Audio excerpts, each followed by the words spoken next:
czarka czarna liść. Bruno, Bruno.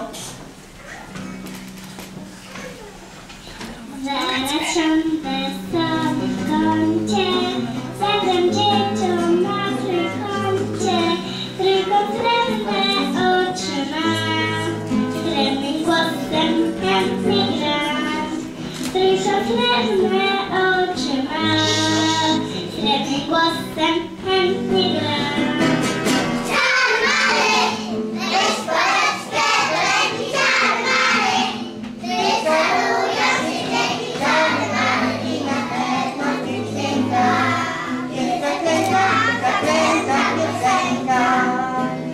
Tu są dzwonki, tu pałeczka, zagram dzieciom na dzwoneczkach, zagram cicho co do mi, niesie zyski